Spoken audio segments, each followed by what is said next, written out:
There comes a time in every person's life when you realise it's not about doing what you are told, but doing what you know is right for you.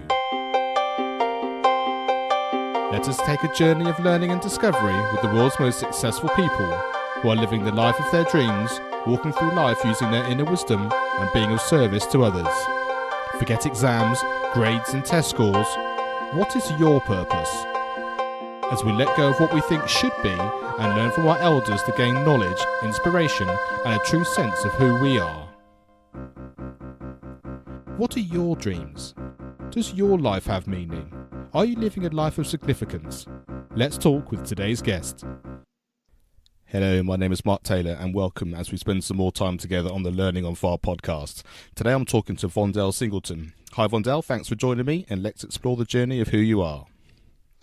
Yeah, so I'm an African-American man born on the south side of Chicago. I'm also a school administrator, mentor, minister, devoted husband, 15 years with two wonderful children, and have a strong passion to see the narrative change for South and West Side Chicagoans.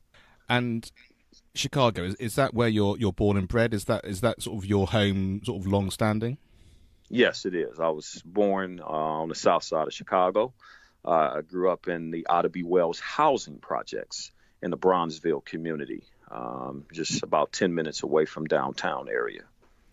And can you paint a picture of what that sort of area is like and how Chicago is, and like I say, from your sort of working background as well, that sort of paint us a little environment of what that's like for people who don't live in that area, or certainly for me from the UK, sort of how that might sort of look thought through your eyes.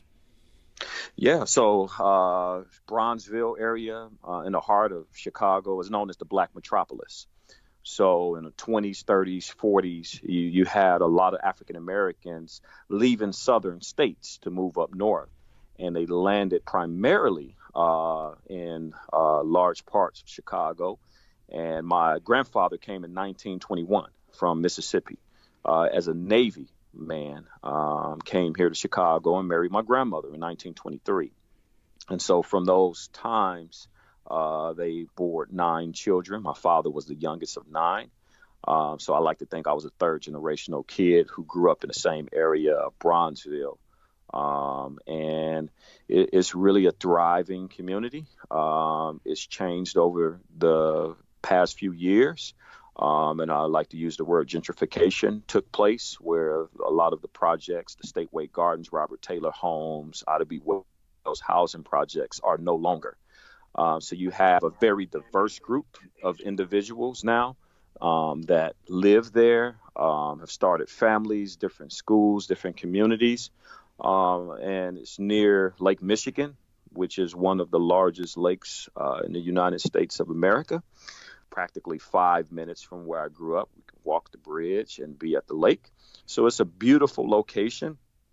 And also as far as the school community, I started off school there. I went to a school called Doolittle, which is right off 35th Street. So I would walk literally out of 514 East 36th Street, apartment 202, right over to Doolittle, the back parts of Doolittle, and go to school. And then I would go over to a place we call Lake Meadows and go eat at Kentucky Fried Chicken or go to Foot Locker or Walgreens. So and some of those places are still canvas there. But I would just say, since the early 80s to now, things have changed quite a bit. But it's still vibrant, still a place where a lot of people want to move and live just because it's so close to downtown Chicago and it's also right near the lake. Yeah, it sounds amazing, and I love the water. I think it's such a great place to be able to go and just spend a bit of time with yourself and actually get a bit of perspective. So I think if you could live anywhere like that, I think that's a real gift. What does your life look like now, and how is it different from when you're growing up? So I guess sort of, a little bit of background in terms of what your week to week would look like, and how different that would be in terms of your experience of how you're growing up and your sort of your family and how they be living their life during that time. Yeah, I grew up, again, on the south side of Chicago. It was a drug-ridden family community, one of the roughest neighborhoods during these times. You got to understand the drug epidemic had hit urban city America all across the United States of America, primarily the larger cities. And so you had in one household Now get this, picture this. In one household, you had a drug user, and then in the same household, you had a drug dealer. Right. So there's a saying, a house divided against itself cannot stand. So my father was the drug dealer. My mother was a drug user. And so my mom succumbed in 1994 when I was 14 years old. She was only 29. So I had to endure the incarceration of my father. I experienced homelessness. I had no identity. And so from day to day, you're talking about surviving the streets of Chicago. We believe in Chicago that if you can make it here in Chicago, you can make it anywhere in the world. You can put us anywhere in the world and we'll survive. And so it gets tricky when a lot of people that you grow up with don't survive, don't make it. So, yeah, I've been to 39 funerals. Yes, I've seen, drug transactions from my own home. My grandfather became a bootlegger where he actually sold hard liquor out the bottom cabinets of 514 East 36th Street. My uncle Curtis, he murdered a man in the Army, came back, served his time to the streets to become a drug dealer in Chicago. My uncle was a chief of the Gangster Disciple gang. My father was a treasurer. So growing up early, the first 17 years of my life was almost like I don't know how to describe it. It was like almost like a nightmare in a lot of ways, where every day it was like, will I make it to see tomorrow? It was always on the back of my mind. Imagine walking down the street, going only 2 blocks, and you had to watch your back every 3 to 5 seconds because you didn't know if somebody was going to rob you, poke you, jump on you, beat you up, chase you. All of that happened in the confines of what I call the projects. And you're talking about 5,000 to 6,000 people in the matter of 6 to 10 buildings in close proximity. There's going to be friction.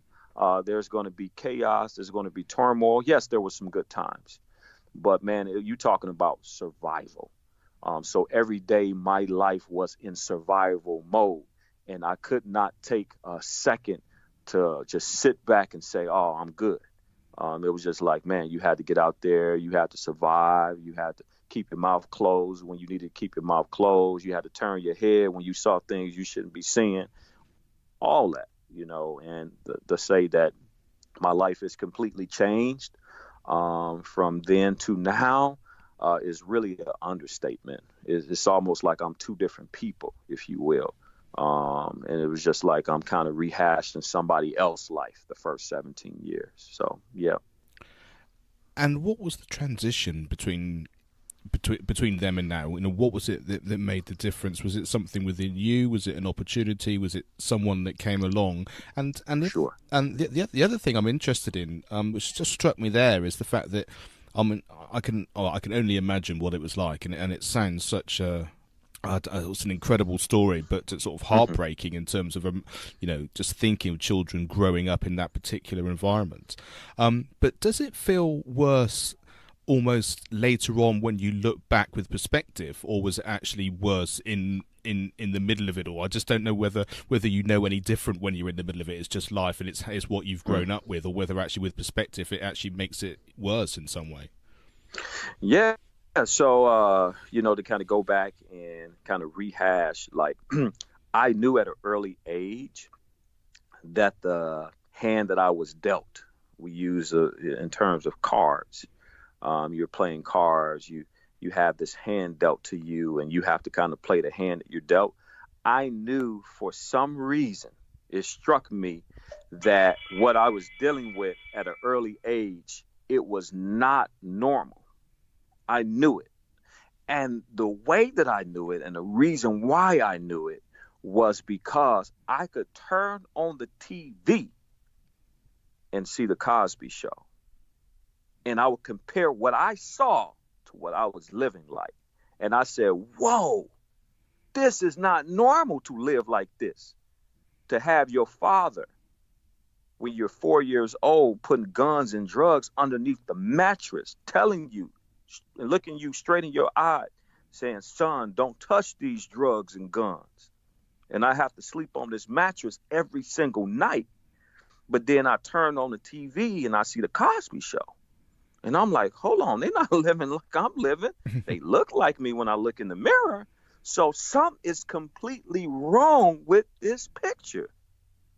And then another thing, I was a huge Chicago Bears fan in the early 80s. And in 1985, we won a Super Bowl. And one of my favorite players was a running back by the name of Walter Payton.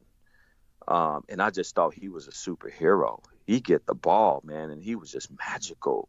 He was so graceful. He was so strong and talented. He was so skillful. He was like a ballerina. He would hold the ball and palm it like it was a basketball. And they would try to tackle him, and he would break. And I said, ooh, ooh, ooh, ooh, I want to be like him. So I was fixated with this local mega superhero in Walter Payton, because he can do no wrong in my eyes. And and we had guys like Mike Singletary on defense and Richard Denner. And so that team, they were full of colorful characters. They were so colorful, and they were so confident in their abilities that the Super Bowl shuffle song was made a year before they won the Super Bowl. They made the song, recorded it, had the video ready to go. And so a lot of people think that they made the song after they won the Super Bowl, but they made that song well before they won the Super Bowl because they were so confident. So I kind of grew up in that era. And then, of course, Michael Jordan came in 1984 around that same time. So I had a blueprint of greatness that I could not touch, that I had no direct access to within my own confines of my community, in terms of, being in my household and school. But every time I turned on the television, it told me a vision, because that's all the television is just telling somebody's vision that you're seeing. So it kind of implanted and imprinted within me that there was more out there. And so, of course, fast forwarding that, like I mentioned, the first 17 years of my life, my life turned at 17 when I met Steve Robertson, my mentor. And he came into my life after I interviewed and enrolled in the C.H.A.M.P.S Upward Bound program at Marquette. And that was it for me. He gave me a whole nother level of bringing what I saw on TV a little bit closer till I can touch it. And so I took my first flight on the airplane at 17 to California, to Stanford University. And for the first time, I saw palm trees. Never seen a palm tree in my entire life, except for in the encyclopedia. We didn't have the internet back then. And so in our encyclopedia, we went to the S, and Stanford was in there, and you can see the university. And it had pictures of palm trees. And I was like, whoa, I'm actually here. This is incredible. And so that's when my life began to change, where I actually saw myself going to college one day. And within a year, I enrolled into college, attended college, and after 4 years, I accomplished that dream. I was the first one in my family to graduate from college. Wow, that really is amazing. And it just goes to show that just being exposed to something, to meeting somebody, to just, you don't know where it's going to happen, no matter what your background or what your circumstances are now. Anything is possible. And I think if you've got that inner understanding and that belief, and you don't know where it's going to come from, but if you're open to the fact that you want it to be different, and you're able to accept the gifts that are around you when they come, then well, you're a shining example that is how life can be. Exactly. So just rewind a little bit and just tell us, what do you think was valuable about your school experience or pre-college?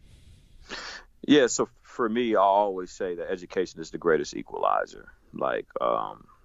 So those first 17 years, it was just really surviving life, surviving the streets, where I'm going to lay my head, what am I going to eat? It was just kind of like just the normal basic things, those hierarchy of needs on a basic level, just being met for me. But then when I realized the power of education and how education can open up opportunities beyond my current situation, I began to take it seriously. And that's how I was able to learn to study, learn time management skills, learn organizational skills that I didn't really have in my arsenal when I was just coming through survival mode. That getting away and going to Outward Bound, for that year, and then going off to college, I was like, okay, I have a fresh start. Yeah, my mom is dead. Yeah, my father's been incarcerated. But I can't use that as an excuse to impede what I'm trying to go after in life. I have some dreams. I have some goals that I want to accomplish. And the way that I get to those dreams and goals, I have to figure out what trends successful people have, right? So successful people had discipline, self-discipline. Successful people understood sacrifice, right? Things that they wanted to do, they didn't always do because they had, goals.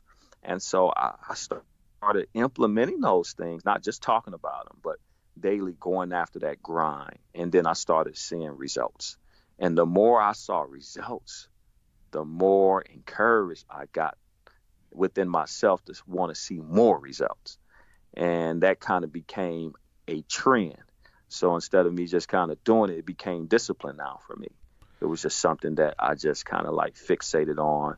And I went to the library every day and just, did my 3 or 4 hours every day until I enjoyed it. It was a part of who I was. I recreated myself. I love that. I recreated myself. I think that's a great phrase. And it just reminds me of the fact that almost on the smallest and sharpest of knife edges, it's that difference in understanding between education, learning, opportunity is something that I can grasp, and it enables me to create my future, to set things up so that I can live life on my terms, as opposed to the other side of that, which is I have to go to school, I'm not really interested, I'm just doing it for the sake of doing it, what a bind, kind of thing. And that absolute knife edge of having a different perspective on what it's there for, and the fact that it's a tool, it's an opportunity for you rather than something which is just a bind, just completely changes, it literally changes your life, I think, just by having that different mindset. Exactly. Absolutely. It's mind changing, mind altering, and then your habits start to change. And the things that you do start to change. Yeah. And which teachers do you remember, and why do you remember them? Yeah, so my first recollection of a teacher who really had a strong impact was Miss Thomas. Mrs. Thomas, she really instilled a belief in me that I was important, I was valuable, that I was heard, that I was powerful, I was smart. And so she went to the next grades of teachers. My 4th and 5th grade teacher, who was Mr. Becker, and said that, hey, I have this kid. I think he should be in the program for academically talented. I think he has some definite gifts. And it was the way that I read. She would call on students in the class, and they would just kind of read the sentence, Johnny jumped over the hill. Right. And then she called on me like, Johnny jumped over the hill. And she was like, I like you. So I became the class reader. Kids didn't want to read, but I felt that, again, education was the greatest equalizer. It was my escape from everything that I saw in the bedrooms of 514. So when I got into school, it was like my stage. I became a whole different person. And so she went to Mr. Becker was like, yeah, I got this kid, Vondale Singleton. He definitely needs to be in your academically talented class. So I was with him for 4 and 5 years. And then he took me to another level. He was like, yeah, I know you were good in 3rd grade, but 4th and 5th grade, is some other dogs up in here that's going to bark just as loud. So we putting y'all in the same room, and we going to see who barked the loudest and who bite is the strongest. And so I remember being in the environment where I wasn't the only one reading like that. There was 25 others reading just like I read in the room. And so we all pushed each other. And and we would go to what we call Math Olympics, and we would compete against other teams within the school and sometimes even other schools. And I remember fourth grade year, my team won first place.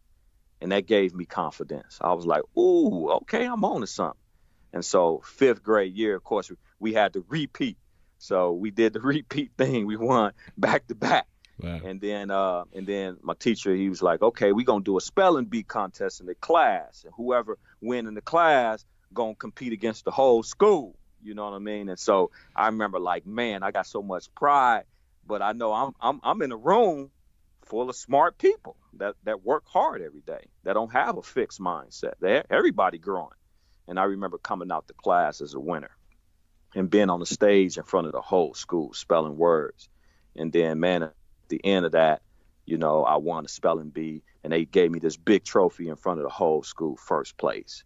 You know what I mean? And that took my confidence to a whole nother level. So now, you know, you kind of, you take this kid, right, who's beginning to understand who he is, and then he started to see success. Okay, now he's starting to tap into greatness, right? So when other kids around me wanted to do average, I'm telling them to step up their game. I'll never forget Antonio. He was 5 years older than me, and I remember finding a wallet in Otterby Wells, and I remember him opening up the wallet. Now, mind you, he's older than I am, so he said, "Hey, man, it's $80-something in this wallet. Let's split it." And the first thing came out of my mouth was, "Let's find the man and give him his wallet back." And back then we used to call each other squares. Man, you a square, man. Like, I ain't giving you crazy, Joe.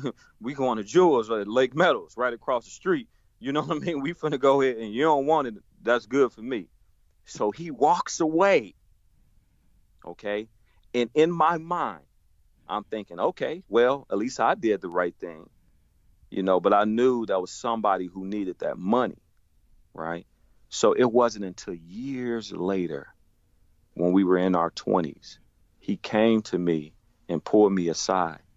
And he said, "You remember when I found that man's wallet and you told me to give it back? I called you a square and walked away, all this, all that."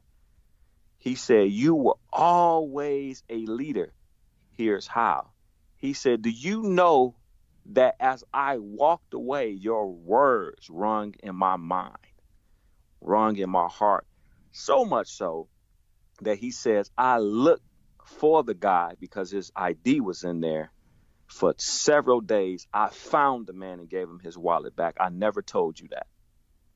And he said, the man grabbed me, hugged me, thanked me, because the man had 3 kids at home and a wife, and was saying, "Man, I have been looking for my wallet. We needed food. I needed to buy my baby diapers, man. Thank you so much, young man. He'll give you $40. And so the lesson that I learned was that he got half of it doing the right thing anyway. Yeah. Instead of taking the whole thing and cursing himself. So I say all that to say this. I've always been a leader. I've always been a leader ever since I can remember. I've never been the one to follow the crowds. Just never been the one to follow the crowds. And do you think that's inbuilt, or is it that determination to want to have a slightly different life than you were experiencing that made that difference? Yes, the latter. So I believe the reason why I always wanted to be a leader is because, okay, let me put it to you like this. My situation was my motivation. I was so tired of taking L's. My mom was on drugs. Now, you got to remember, I have a drug dealer and a drug user in the same house. So my mother's losing, but my father seemingly is winning, right? And so I was being hurt by both sides. And so I didn't want either side to lose. And so for me, it was just the situation that I was in.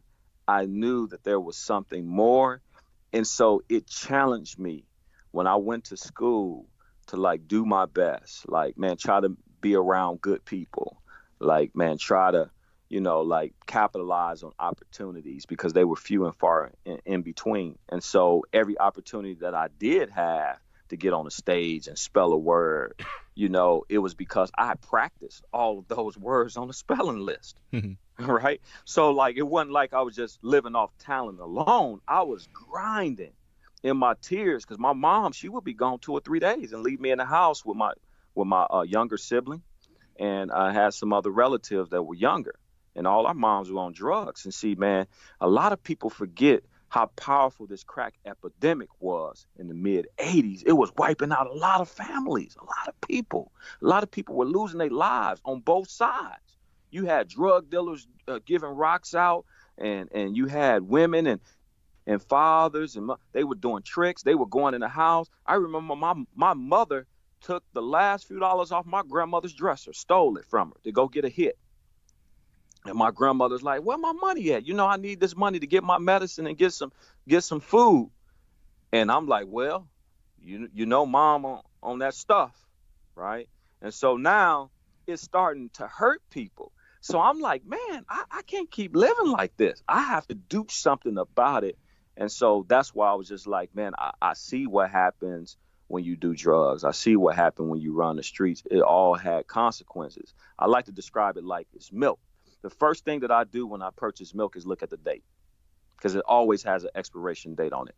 So I don't like to buy milk if it's going to expire a day or 2 days after I bought it, or the same day. I try to go all the way to the back and get my milk, because I know that's where the last dates are, the longest date. So I tell people all the time, the street life is like milk. It has an expiration date. You may not know when it is. And I said the second piece of it is if you drink milk that is 2 past its date, not only does it taste horrible, but it'll make you sick. And so, I used to tell people, like, okay, you can play with the short game all you want to. It has some serious consequences to it. So I wanted to put my stock in a long-term game and say, you know what? I'm going to sacrifice now. Okay. I'm going to study now. All right. I'm going to be, called X, Y, and Z now. But on the back end, I'll be able to, help a lot more people. And that's what I'm able to do now. I mean, that really is amazing. And what I love about it is the fact that you did what you could do, because it's very easy to think, but I can't change the situation. I can't change my dad. I can't change my mum. I'm stuck where I am. But there are some things you could do. And that was, you could study. You could take it seriously. You could put yourself out there in a positive way.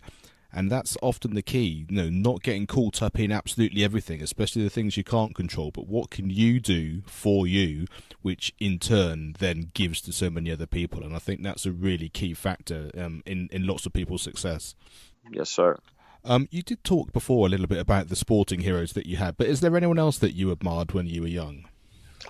Yeah, outside of, Walter Payton, like I said, Mike Singletary, Michael Jordan.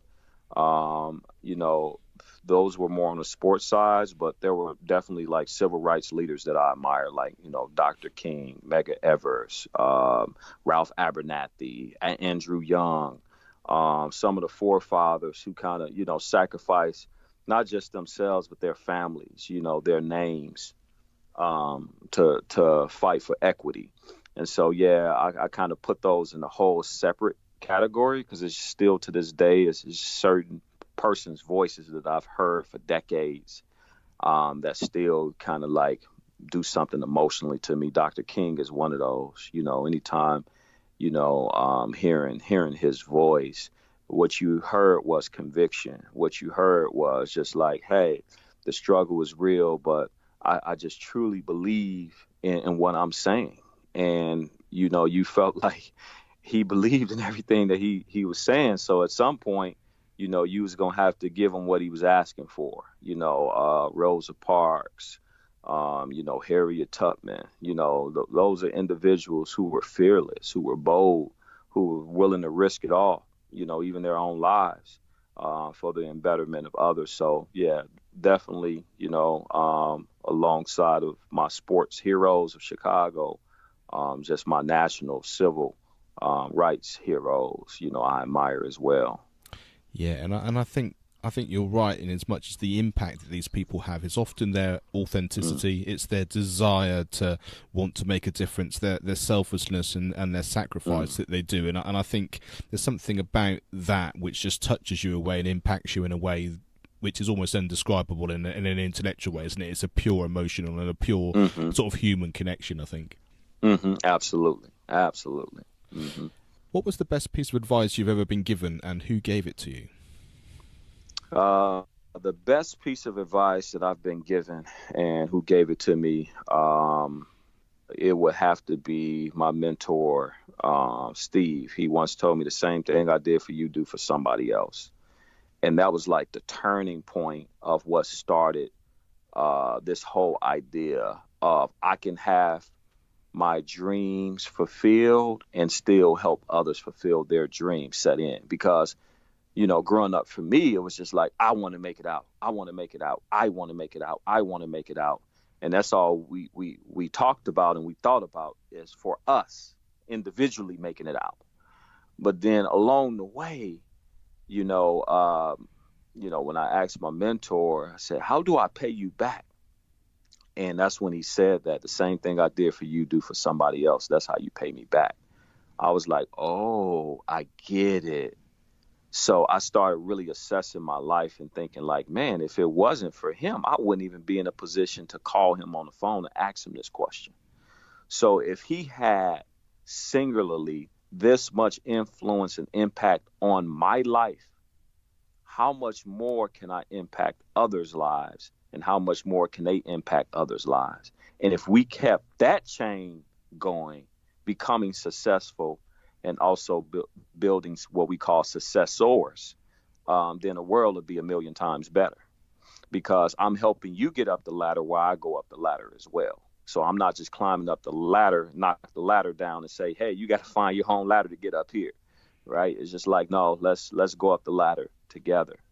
And so I think like that is what sparked the idea of, OK, I can pay my mentor back by mentoring. So that's where C.H.A.M.P.S came into play. Yeah, and just take us into that story a little bit in terms of exactly how that's come about and who it's benefiting. Yeah, so, C.H.A.M.P.S stands for culturally helping and making positive success. We believe that every young man is born to win in every situation in life. And our 3 E's are education, empowerment, and exposure. And so you have a lot of similar situations, a lot of young men, even adult men coming from, very, very similar situations that I grew up in Chicago. There are not too many places on the South and West Side. Very few that are exempt from, the streets, the gangs, the drugs, the violence. Like, it's almost like we talking to the choir when I'm walking down the street or talking to somebody who's still alive. Because now we're talking about the people still alive. We haven't mentioned all the other people who didn't make it. Right. And so we have been part of a small percentage. A few years ago, they did a research article on the number of individuals from the South and West sides of Chicago that have attained a college degree by the age of 25. And it was less than 5%. So there are 95% of individuals, for whatever reason. It could be jail, it could be death, it could be just, loss of desire, motivation, mom got, whatever the reason, there were less than 5% of individuals on the South and West side that had a bachelor's degree by the age of 25. And so I'm part of a very small percentage. Now, to take that even further, of the population of those who are educators, there are only 2% out the United States population for educators that are African-American males. So I'm part of a 2% demographic when it comes to being a black male educator. And then I'm sure it slices even more as a black male administrator, not just a teacher. So when you're talking about beating the odds, I'm living proof. Like every single day that I wake up, I am grateful and I'm thankful to have the opportunities that I had, just because I know that it is not a normal thing. I know that I'm an anomaly. So yeah, with C.H.A.M.P.S now, it's just set up to be this whole mentoring program where mentors are giving back to young men that are Black Latino, primarily from urban cities. We have 11 chapters now. We have 6 in Chicago and 5 outside of Chicago. We have one in Brooklyn, New York. We have one in Baton Rouge, Louisiana, Little Rock, Arkansas, Tulsa, Oklahoma, Milwaukee, Wisconsin. And then, as I said, we have 6 chapters in Chicago. Our goal is to get to 50 mentoring programs by 2020. And so it's very aggressive. And we believe in through, corporate partnerships, organizations, private donations, that we can be able to really show the world how powerful mentorship is and how it averses to violence and the things that we're seeing in our communities. I believe if we were able to reach these young men before some of the leaders in the streets reached them, man, through mentorship, and gave them an opportunity before they got a hold and cuffed them in and showed them the ropes, like we can do a whole lot more through the C.H.A.M.P.S program if we're able to do this full time. If I can hire 20 salary mentors and let them go at their gifts, we can change not just the city, but we can change the world. I'm convinced of it. And it really is, like you said, it's getting that inspiration. It's getting that environment in place, isn't it? So that people who are struggling or not knowing have that immediate positivity, that immediate not knowing that it can be different, like you said, from seeing it on the telly, but feeling it, talking to someone, being shown how it can be different now. And then, like you say, that changes very quickly. Yes, absolutely. And what advice would you give your younger self now? The main advice would be that I would give my younger self is to not allow the tragedies of your past to make your future seem unattainable. That every obstacle will indeed make you stronger. To make sure that you forgive often and allow the wisdom of those who have gone before you to kind of lead you, that you don't have to bump your head against the wall if somebody did it for you.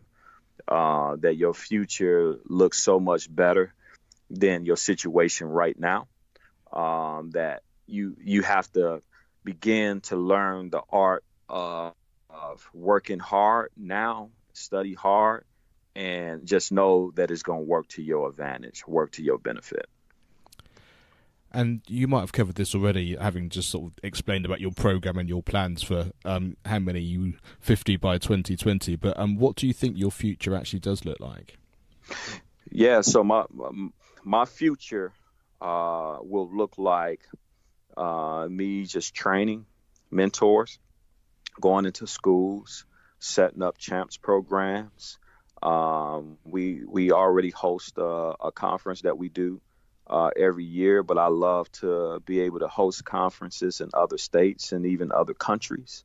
I think it would be cool to do a C.H.A.M.P.S conference in Great Britain, do a C.H.A.M.P.S conference in China, in Japan, and be able to fly in and convene with like-minded spirits. We may not even speak the same language, but it's something about the spirit of purpose that draw people together.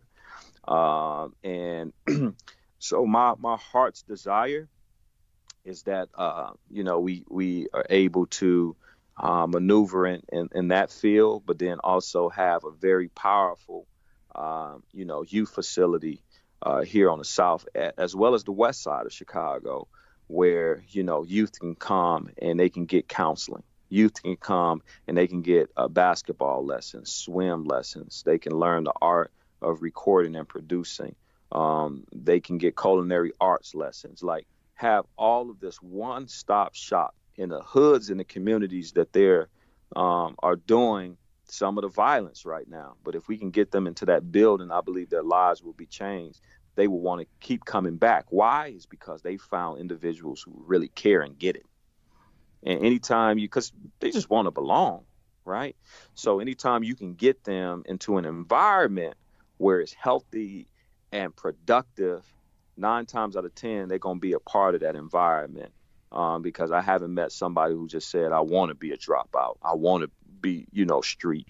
Like, people have dreams and goals, and they're very real. And if we can't help them reach them, then they look for alternatives. And so I want to reverse that. I want to reach them before they get to a place where, the streets are looking good. And the way we do that is we get some capital investments, and we get corporations and people invested in what we're doing, and saying, you know what, we're going to make sure that we can have enough inside this investment for you to employ your staff, provide benefits, etc., and then also provide, jobs for some of your young men, and internships and apprenticeships and career pipelines and opportunities. So that's my big vision. Well, that's fantastic. And if you end up in the UK and you need someone to stand on that stage with you, then I'll be absolutely delighted to to help you out in any way I possibly could. Absolutely. I know who to call now. Yeah, for sure. It'd be such an amazing thing to be part of, and I wish you every success in as much of that you can get and be successful with. It's going to impact on many people, and I think it's a fantastic gift, and I can only hope that the ripple effect that you're causing really has all the benefits that it really sounds like it will have, and your drive and your understanding, I think, will make it incredibly successful. So yeah, I congratulate you as much as I possibly can. Thank you so much. I really appreciate that. What podcast, book, video, film, song, or any resource really has had the biggest impact on your life, and why was that? First and foremost, the biggest out of podcast, book, video, film, song that has had the biggest impact on me is the Bible. That's been the single most important book for me. I was given the Bible the first time when I was 17, and I was able to read front to back the whole Bible within 1 year. And then I got so excited about just how my mind had changed. Like, reading the Bible, it wasn't just like reading another book. It was transformational. It was like, taking medicine or something like that when you're sick. And it started like filling in all these gaps.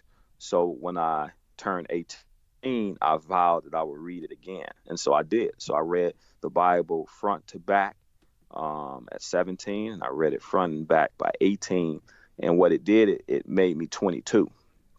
So when I spoke, everybody thought I was older than what I was. And I was like, no, I'm 18. They was like, well, you sound like you're an adult. It put 4 years. It was like I already graduated from college. I didn't really need to go to college. And so understanding Proverbs and Psalms and Philippians and Galatians, like where it says, rejoice evermore, pray without ceasing, in everything give thanks, for this is the will of God in Christ Jesus concerning you. Quench not the spirit, despise not prophesying. Prove all things, hold fast that which is good, abstain from all appearances of evil, and the very God of peace will sanctify you wholly. And I pray, God, that your whole spirit, soul, and body will be preserved blameless until the coming of our Lord Jesus Christ. Faithful is he that calleth you, who also will do it. I learned that at 18. I never forgot it, right? And that was like, okay, Galatians 5:16. I know it. I put it in my heart. I don't know when I'm going to use it, but I would shelve certain things that I would read. And I can wake up in the middle of the night and I can just quote certain scriptures that have stayed with me for over 20 years. And so, and then also one of the most recent books I just read is a book called Believe to Achieve. I just read it maybe a month ago. It's by Michael Jordan's mentor, Vice President Howard White of Jordan Brand. And so we just left Nike headquarters 2 weeks ago and had a chance to meet him. And I told him, like, man, your book Believe to Achieve is just like a modern day Bible for me. It was just so practical, just wisdom, and I was just sharing like with him. And so now meeting him and then now being connected with him, we've been emailing back and forth. And so my next move is to get one of my heroes back here to Chicago, which is Michael Jordan. And he's the only person right now in the world that can pick up the phone and call Michael Jordan directly and say, hey, Mike, I need you. I need you to jump on a plane. He's just vice president of his brand and the Nike headquarters, but he's also been by his side since he was 17, even before he played ball at North Carolina. He's been with him, recruiting him, working with him, encouraging him, being there. He was there when his father died. He was there on the sideline when the Bulls won the first championship. And so, to have somebody like that now that I have direct access to is going to help take me to the next level. And then a podcast that I like to listen to is Eric Thomas, E.T. the Hip Hop Preacher. He has an amazing podcast that he gives out once a week, and I listen to that, just to kind of stay in tune with what's going on, because he travels the world, and he's been a huge supporter of C.H.A.M.P.S these past few months. And just talked with him this morning about some opportunities that we have coming up to start bringing C.H.A.M.P.S not just to high schools, but to colleges now. So, yep. That's great. There's so many great resources there that people can check out, and all these things are going to be on the show notes of this podcast, so you'll be able to click through and get direct links to those, which would be brilliant. So people who've like me, who just enjoy this conversation so much and it's been so inspiring, what's the best way for people to find out some more about you? Yeah, sure. So the best way for people to kind of find out more about me is through our website. It's www.champsmentoring. That's C.H.A.M.P.S, C.H.A.M.P.S, mentoring.com. And then also, folks can follow us on social media at C.H.A.M.P.S Mentoring. And that's Instagram, Twitter, Snapchat. It's all at C.H.A.M.P.S Mentoring. Well, thank you, Vondale, for sharing your wisdom and allowing us to learn from your great experiences.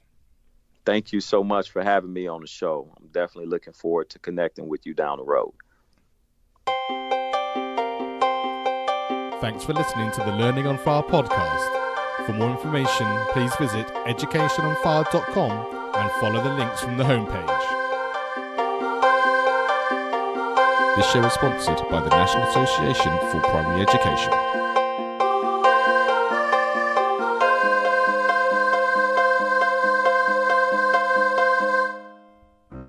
Education is not the filling of a pail, but the lighting of a fire.